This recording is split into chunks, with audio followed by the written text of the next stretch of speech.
America Israel target ఇంకా finish కాలేదంటున్నాయి. Iran ప్రతీకారంలో వెనక్కి తగ్గే ప్రసక్తే లేదంటుంది. అమెరికాకు అండగా బ్రిటన్, ఫ్రాన్స్, జర్మనీ వంటి యూరోపియన్ దేశాలు మద్దతిస్తున్నాయి. ఇక్కడే ఇరాన్కు నేనున్నా అంటూ ముందుకొచ్చింది చైనా.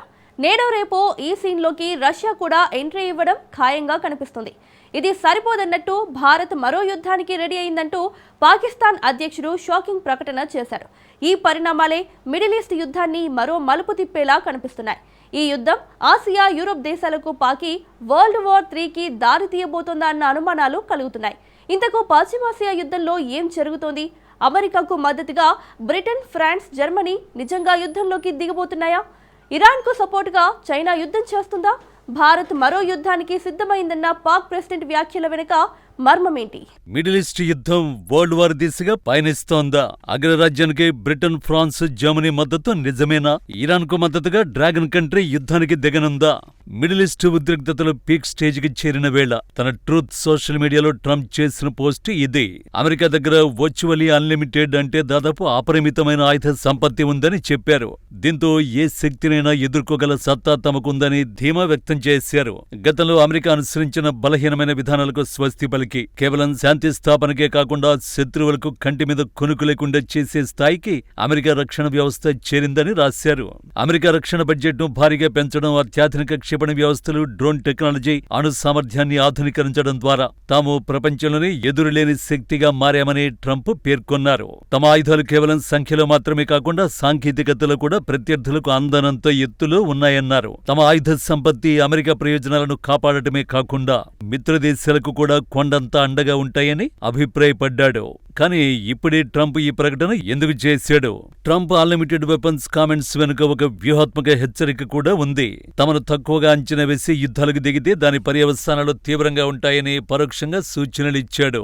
కేవలం రక్షణ కోసమే కాకుండా అవసరమైతే దూకుడుగా ముందుకు వెళ్లేందుకు కూడా తాము సిద్ధమని ట్రంప్ వ్యాఖ్యలు స్పష్టం చేస్తున్నాయి. ఇక్కడ అసలు విషయం ఏమిటంటే ఈ యుద్ధం ఎక్కడ విస్తరిస్తుందో అన్న ఆందోళన అమెరికాలోనూ ఉంది. ప్రస్తుత పరిస్థితులు కూడా అదే చెబుతున్నాయి. ఈ యుద్ధంలోకి డ్రాగన్ కంట్రీ ఎంట్రీ ఇవ్వాలని నిర్ణయం తీసుకున్నట్టు తెలుస్తోంది. పశ్చిమాసియాలో యుద్ధ జ్వాలలు ఎగిసిపడుతున్న వేళ ఇంతకాలం సంయమనం పాటించిన జిన్పింగ్ సర్కార్ ఇప్పుడు ఇజ్రాయెల్, అమెరికా చర్యలను వ్యతిరేకిస్తోంది. నిన్నటి వరకు దాడులను ఖండించి చర్చలకు పిలుపునిచ్చిన చైనా చేష్టలుడికి చూసింది. అందుకు కారణం లేకపోలేదు. ముఖ్యంగా చమురు సరఫరా అనేది చైనాకు చాలా అవసరం. అది లేకుంటే చైనాలో ఆర్థిక వ్యవస్థ పూర్తిగా స్తంభించిపోయే ప్రమాదం ఉంది. అలాంటిది ఈ యుద్ధంలో ఇరాన్ కు మద్దతు తెలిపి రిస్క్ తీసుకోవాలని చైనా అనుకోలేదు. కానీ ఇప్పుడు ఇరాన్ నుంచి ముడి చమురు సరఫరా ప్రశ్నార్థకంగా మారింది. దీంతో ఇప్పుడు ఇరాన్ కు మద్దతుగా రంగంలోకి దిగక తప్పట్లేదు. నిజానికి ఈ యుద్ధంలో ఆల్రెడీ చైనా టెహ్రాన్ కు మద్దతిస్తోంది. చైనాకు చెందిన బైడు నావిగేషన్ వ్యవస్థ ఇరాన్ కు కీలకంగా మారింది. సాధారణంగా మిస్సైల్స్ ఒకసారి ప్రయోగించాక వాటి దారి మార్చడం కష్టం. కానీ బైడులోని షార్ట్ మిస్సైల్ సర్వీస్ ఫీచర్ ద్వారా ఇరాన్ కమాండర్లు క్షిపణికి దారి మార్చుకునేలా కొత్త సందేశాలు పంపగలుగుతున్నారు. ఇజ్రాయెల్ డిఫెన్స్ సిస్టమ్ ఒక క్షిపణి ఎటు వస్తుందో అంచనా వేసి దాన్ని అడ్డుకోవడానికి తన మిస్సైల్ ను వదలగానే ఇరాన్ క్షిపణి బైడు నుంచి వచ్చే సిగ్నల్ ద్వారా చివరి క్షణంలో తన రూటు మార్చుకుంటోంది. ఫలితంగా అమెరికా రక్షణ క్షిపణులు గాలిలో దారి తప్పుతున్నాయి. ఇరాన్ క్షిపణులు లక్ష్యాన్ని చేరుతున్నాయి. ఇరాన్ తన ఆయుధాల సంఖ్యతో శత్రువును అలసిపోయేలా చేస్తూనే చైనా టెక్నాలజీతో అత్యంత ఖచ్చితత్వంతో దాడులు చేస్తోంది. అమెరికా యుద్ధ విమానాలు కూలడానికి ఇదే కారణమని విశ్లేషకులు అంచనా వేస్తున్నారు. అలాంటిది చైనా నేరుగా యుద్ధ క్షేత్రంలోకి దిగితే ఏం జరుగుతుందో ప్రత్యేకించి చెప్పాల్సిన పని లేదు. యుద్ధంలో ఇరాన్ కు ప్రత్యక్షంగా సైనిక సాయం చేస్తామని చైనా అధికారికంగా ప్రకటించలేదు. అయితే ఇరాన్ సార్వభౌమత్వానికి మరియు భద్రతకు తాము మద్దతునిస్తామని చైనా గట్టిగా పేర్కొంది. రీసెంట్ గా చైనా విదేశాంగ మంత్రి వాంగ్ యీ ఇరాన్ విదేశాంగ మంత్రితో ఫోన్లో మాట్లాడారు.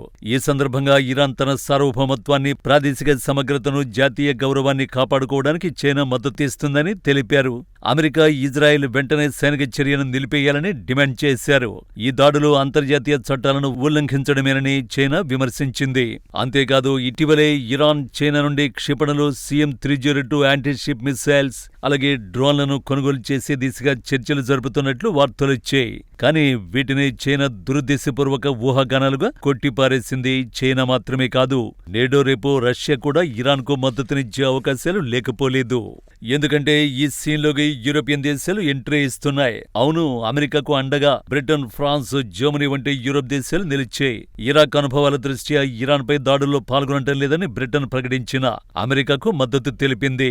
ఈ విషయంలో ఫ్రాన్స్, జర్మనీ క్లారిటీ ఇవ్వలేదు. ఒకవేళ ఇరాన్పై దాడులకు అమెరికాకు మద్దతుగా ఆ దేశాల రంగంలోకి దిగితే ఖచ్చితంగా రష్యా కూడా రంగంలోకి దిగుతుంది. అప్పుడు ఈ యుద్ధం అగ్రరాజ్యాల మధ్య ప్రత్యక్ష పోరుగా మారడం ఖాయం. ట్విస్ట్ ఏంటంటే భారత్ లక్ష్యంగా పాకిస్తాన్ కూడా ఏవో కుట్రలకు దిగుతున్నట్టు కనిపిస్తోంది. పాకిస్తాన్ పార్లమెంటులో ఆసిఫ్ అలీ జర్దారీ చేసిన వ్యాఖ్యలే ఇవి. పశ్చిమాసియాలో ఉద్రిక్తతలు పెరుగుతున్న తరుణంలో భారత్ మరో యుద్ధానికి సిద్ధమవుతోందంటూ ఆరోపించాడు. భారత్ ఇండస్ వాటర్స్ ఒప్పందాన్ని నిలిపేసి హైడ్రో టెర్రరిజానికి పాల్పడిందని, రాజకీయానికి నీటి ప్రవాహాలను ఆయుధంగా ఉపయోగించడం సమంజసం కాదంటూ లెక్చర్లిచ్చే ప్రయత్నం చేశాడు. భారత్ మరో యుద్ధానికి సిద్ధమవుతోందని స్పష్టంగా కనిపిస్తోందన్న జర్దారీ తాము శాంతి సంభాషణల ద్వారానే సమస్యలను పరిష్కరించాలనుకుంటున్నామన్నాడు. ఇరు దేశాల మధ్య ఉద్రిక్తతలు తగ్గేలా భారత్తో చర్చలు జరిపేందుకు పాక్ సిద్ధంగా ఉందని చెప్పుకొచ్చాడు. నిజానికి తాలిబాన్లతో యుద్ధం వేళ పాకిస్తాన్ పాలకులు పదే పదే భారత్ను టార్గెట్ చేస్తున్నారు. మోడీ ప్రభుత్వమే తాలిబాన్ల ద్వారా దాడులు చేయిస్తోందని ఆరోపిస్తున్నారు. సరిహద్దుల వద్ద డ్రోన్ల ద్వారా ఇండియన్ ఆర్మీని రెచ్చగొడుతున్నారు. ఇప్పుడు భారత్ మరో యుద్ధానికి సిద్ధంగా ఉందంటూ అభాండాలు మోపుతున్నారు. దీని వెనుక దాడికి దిగే వ్యూహం ఉందన్న అనుమానాలు వ్యక్తమవుతున్నాయి. భారత్ను రెచ్చగొట్టి యుద్ధం జరిగేలా చేయడమే వారి లక్ష్యంగా కనిపిస్తోంది. పశ్చిమాసియా పాక్ ఆఫ్ఘన్ యుద్ధాల వేళ ఇండియా కూడా యుద్ధం చేయాల్సి వస్తే అధికారికంగా వరల్డ్ వార్ మొదలైనట్టే. మొత్తంగా మిడిల్ ఈస్ట్ లో మొదలైన ఈ ఉద్రిక్తతలు ఆసియా, యూరప్ ఖండాలకు వేగంగా వ్యాపించే పరిస్థితులే కనిపిస్తున్నాయి. ఇది కేవలం ప్రాంతీయ యుద్ధంగా మిగిలిపోతుందా లేదా మూడో ప్రపంచ యుద్ధానికి దారితీస్తుందా అనే చర్చ అంతర్జాతీయ విశ్లేషకుల్లో మొదలైంది. ఒకవైపు నాటో దేశాలు, మరోవైపు చైనా, రష్యా, ఇరాన్ కూటమి పరస్పర దాడులకు దిగితే అది ప్రపంచవ్యాప్తంగా అపారమైన ప్రాణ ఆస్తి నష్టాన్ని కలిగించే అవకాశం ఉందని మేధావులు హెచ్చరిస్తున్నారు. మరి ఈ యుద్ధం ఎప్పుడు ఎలాంటి విధ్వంసక మలుపు తిరుగుతుందో చూడాలి.